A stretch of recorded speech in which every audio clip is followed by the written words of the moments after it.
Now, the 6 suspects accused of killing whistleblower Babita Deokaran have been denied bail. She was gunned down outside a home in the south of Johannesburg in August. The Gauteng Health Department official was going to give evidence about a dodgy multi-million rand PPE deal. The case has been postponed to the 24th of Feb for further investigation.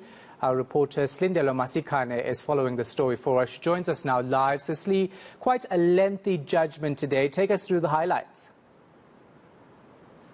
A lengthy judgment indeed, Shahan. The magistrate actually spending about 2 hours delivering that judgment, but saying that he was going into great detail because he had to deal with every aspect which was raised during the bail application. The suspects had raised issues around police brutality, saying they were tortured, they were assaulted by police to make these confessions.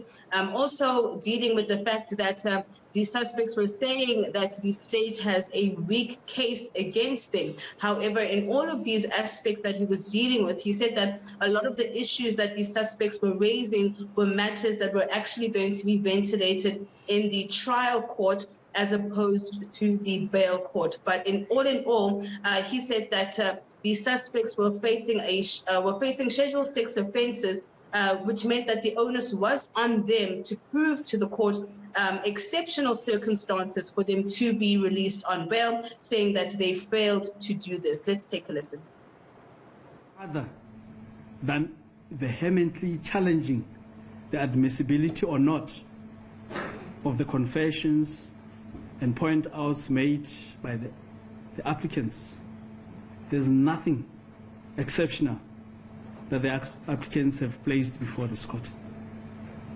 Applicants have failed dismally so to prove on the balance or preponderance of probabilities that exceptional circumstances exist which in the interest of justice permit their release on bail. And in the circumstances, the following order is made.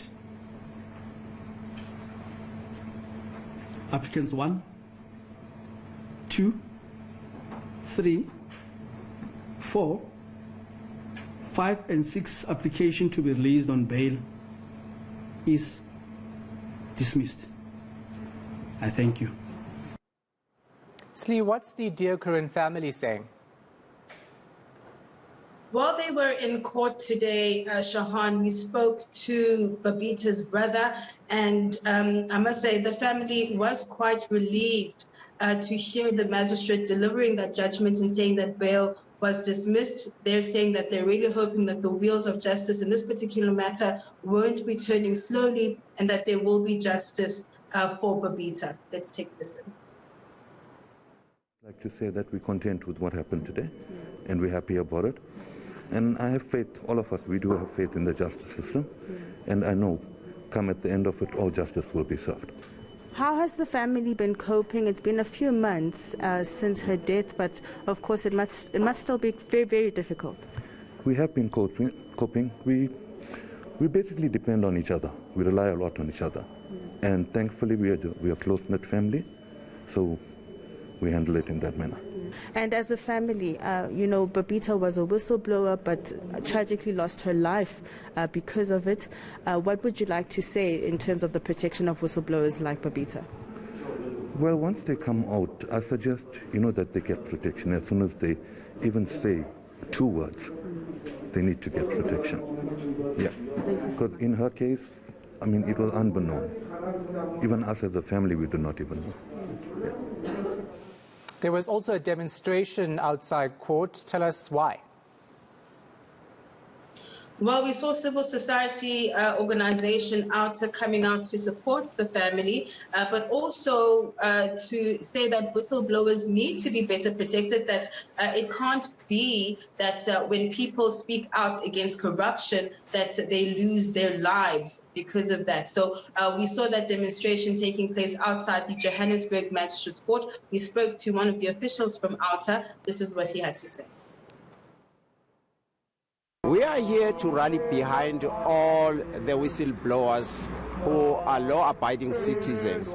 Remember, the whistleblowers help to fight corruption. But specifically regarding your question in this case, I don't think the government in general is doing justice to Babita. I've just met almost all the members of Babita's family, including her 16-year-old daughter.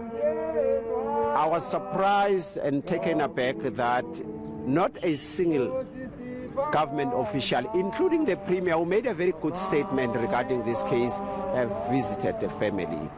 So that tells you that this case is not taken very serious by the government. And the case itself, you've been here several times. It has been postponed on various grounds, and at some stage the audio of the court has technical glitches and has been postponed. One of the suspects, it is alleged, implicated the name of Zweli Mkhize, and all of a sudden that disappeared. That tells you this case is going to drag for a very long time. And the potential whistleblowers who've got information on various corruption happening, I don't think they will be coming forward. So the government is not taking this case very serious. And we're here to put pressure and to highlight the importance of whistleblowers in the country. Slindelo Masikane following that story for us.